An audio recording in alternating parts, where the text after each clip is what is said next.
فقیر کا بیٹا یہاں پہ بیٹھا ہے پیرانے پیر کا، دامن بھرے گا آج یہاں ہر فقیر کا، بیٹا یہاں پہ بیٹھا ہے پیرانے پیر کا، جو سیدوں کے در کا بھکاری ہے دوستو، منہ دیکھتا نہیں وہ کسی بھی امیر کا، اور ہے کربلا کا واقعہ جس کی نگاہ میں سودا نہیں کرے گا وہ اپنے ضمیر کا۔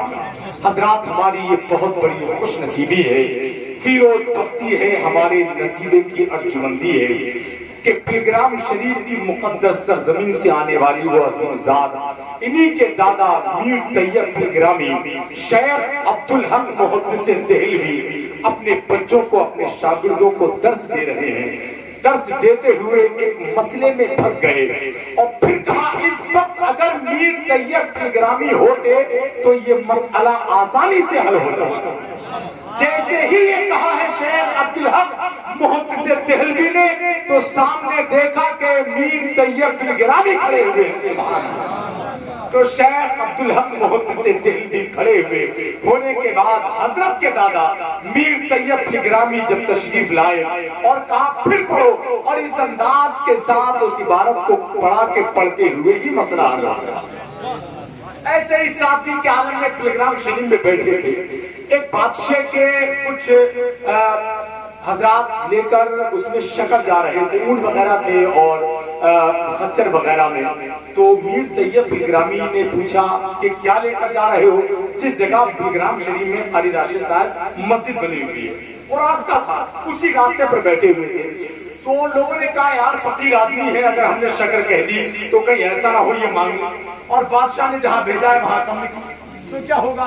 تو کہا کیا لے کر جا رہے ہو؟ کہا خار ہے، مطلب نمک ہے۔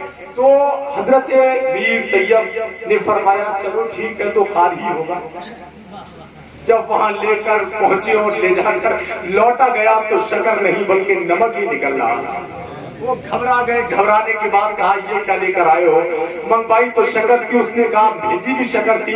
تو کہا صحیح بات تو یہ ہے کہ ایک بابا راستے میں بیٹھے ہوئے تھے، ہم نے ڈر کی وجہ سے کہہ دیا کہیں وہ مانگ نہ لیں۔ انہوں نے کہا خار ہی ہوگی، تو وہ خاری بولے جلدی جاؤ، اور جانے کے بعد وہ بادشاہ قدموں میں گر گیا، اور گرنے کے بعد میں معافی مانگی۔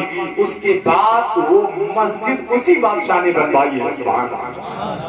مسجد آپ پلگرام شریف میں دیکھ رہے ہیں، میں نے حضرت کو دیکھا، حضرت کے والد کو بھی دیکھا، سیدی سرکار میر طاہر میاں حضور کو بھی، اور حضرت کو میں نے دیکھا پوری رات جلسوں میں رہتے ہیں، سفر کرتے ہیں الحمدللہ رب العالمین، جہاں لوگ 100 200 300 کلومیٹر کا سفر کر کے وہاں پر پہنچتے ہیں، اور اپنے جسم کے جو بھی معاملات ہوتے ہیں، اپنے اوپر آسیب کے معاملات ہوتے ہیں، جسمانی روحانی علاج کرتے ہیں۔ حضرت کو میں نے دیکھا رات میں جا رہے ہیں، کئی بار ایسا ہوا کہ وہاں پر آرام کرنا ہوا، پروگرام میں سے آئے تو دیکھا ہم تو سو رہے ہیں، پروگرام کرنے والے سو رہے ہیں، لیکن حضرت فوراً اٹھ کر ان لوگوں کو دیکھ رہے ہیں جو پوری رات حضرت کا انتظار کر رہے ہیں۔ پھر پوچھا حضرت سے حضرت آرام نہیں کیا؟ تو حضرت نے فرمایا آرام کیا جائے، ان لوگوں کو دیکھا جائے جو اپنا آرام چھوڑ کر یہاں آئے اس بارگاہ میں۔ تو اسی وقت مجھے مفتی اعظم ہند کی ایک بات یاد آئی، ممبئی کی سرزمین تھی، حضرت مفتی اعظم ہند ایک گھر کے اندر قیام کر رہے تھے، رات کے 2 بجے ایک شخص آتا ہے اور گارڈ نے کہا حضرت آرام کر رہے ہیں، واقعی لمبا ہے، بالکل 1 منٹ کے اندر حضرت آرام کریں واپس جائیے۔ حضرت وظیفہ پڑھ رہے تھے، اور وظیفہ پڑھنے کے بعد صبح ہوئی، نماز فجر پڑھی، مفتی اعظم ہند اپنے سامان کو سمیٹنے لگے غصے میں اور کہنے لگے میں اب یہاں 1 منٹ نہیں رکوں گا، اب یہاں 1 منٹ نہیں رکوں گا۔ لوگ پریشان حیران حضرت کیا ہوا، اور وہ سیٹ بھی بہت پریشان، قدموں میں گر گیا۔ تو کہا ایک شخص رات کے 2 بجے آیا تھا، تمہاری گارڈ نے اس کو واپس کر دیا۔ کہا حضرت رات کے 2 بج رہے تھے، آرام کا وقت تھا، آپ آرام کر رہے ہوں گے۔ تو مفتی اعظم ہند نے فرمایا تم میرے آرام کو دیکھ رہے تھے، آرام کے وقت کو دیکھ رہے تھے، یہ کیوں نہیں دیکھا وہ غریب جو رات کے 2 بجے آیا ہے وہ کتنی پریشانی میں آیا ہے۔ اب میں ایسی جگہ نہیں رہوں گا جہاں پریشان حال لوگوں کو واپس کیا جائے۔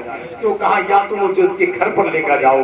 مفتی اعظم ہند اس کے گھر پر گئے اور جانے کے بعد پھر اس کو تعویذ دیا، سبحان اللہ۔ وہی نظارہ پلگرام شریف کی سرزمین پر الحمدللہ میر طاہر میاں حضور کو ہم نے دیکھا اور ان کے شہزادے علم و فضل کا وہ عظیم الشان کو ہمالا، شریعت و طریقت کی وہ پاکیزہ باغ و بہار کسی شخصیت، مولائے کائنات کا لہو جس کی رگوں میں دوڑ رہا ہے، وہ عظیم الشان کو نور مذہبی ہیرا جس کو دیکھ کر بڑے بڑوں کی آنکھیں خیرہ ہو جاتی ہیں، شیخ طریقت شیخ کامل، پیر طریقت پیر کامل، سجدیہ آئی مولائی حضرت علامہ شاہ سید سہیل میاں حضور، اور الحمدللہ اتنے پابند ہیں مذہب اور مسلک کے کہ عرس طیب واحدی جو 23 24 25 ستمبر کو ہونے جا رہا ہے، یاد رکھیے گا حضرت کی طرف سے یہ دعوت ہے، 23 ستمبر 24 ستمبر 25 ستمبر کو دن میں کل شریف ہوگا اور بہت سارے اولیاء کرام اور سرکار دو عالم صلی اللہ تعالی علیہ وسلم کے منہ مبارک اور تبرکات کی زیارت ہوتی ہے۔ بس حضرت یہ سمجھئے کہ یہاں آئے ہیں تو سمجھئے کہ سمندر خود پیاسوں کے پاس آ گیا۔ ہماری بہت بڑی خوش نصیبی ہے، فیروز بختی ہے، ہماری نصیبی کی ارجمندی ہے۔ میں یہ چاہتا ہوں جن کی رگوں میں مولائے کائنات کا لہو دوڑ رہا ہے، میں نے دیکھا ہے لوگ 100 200 300 کلومیٹر کی دوری سے جاتے ہیں، مرید ہونے جاتے ہیں، حضرت نہیں ملتے ہیں تو ایک ایک 2 دن تک انتظار کرتے ہیں۔ آج حضرت آ گئے ہیں، آپ کی خوش نصیبی ہے، فیروز بختی ہے، اپنے آپ کو، اپنے نسلوں کو، اپنے بچوں کو حضرت کے حوالے کر دیجئے۔ اور سب سے پہلے میں یہ چاہتا ہوں کہ مرید ہونے حضرت سے، اور جو کسی صحیح پیر سے مرید ہے وہ حضرت کے ہاتھ پہ توبہ کریں، سمجھ گئے نا، طالب ہونے کی نیت سے، اور جو مرید نہیں ہے کسی صحیح پیر سے، جامع شرائط سے، جو شرائط پائے جاتے ہیں پیر کے اندر، تو حضرت سے مرید ہونے ان کے لیے بہت خوبصورت یہ چانس ہے۔ حضرت تشریف لا چکے ہیں اور حضرت کی رگوں میں مولائے کائنات کا لہو دوڑ رہا ہے۔ یہ تو حضرت مولانا قاری شمس الدین صاحب سے پوچھئے کہ کتنی مشکلوں کے بعد حضرت کی تاریخ ملی ہوگی، اور نہ جانے کتنے جلسے، کتنی کانفرنس سے آج کی رات میں حضرت کے انتظار کرتی ہیں، لیکن اس زمین کی خوش نصیبی ہے کہ حضرت کے قدم پڑے ہیں۔ الحمدللہ رب العالمین، یہ معجزات پیغمبر نہیں تو اور کیا ہے، میرے رسول سے پتھر کلام کرتے ہیں، اور ہوئی ہے جب سے پیغمبر کی آل سے نسبت، بڑے بڑے مجھے جھک کر سلام کرتے ہیں۔ ہوئی ہے جب سے پیغمبر کی آل سے نسبت، بڑے بڑے مجھے جھک کر سلام کرتے ہیں۔ کرسیاں چاہیں تو تھوڑی تھوڑی آگے کریں، کرسیاں آگے کر لیں اپنی۔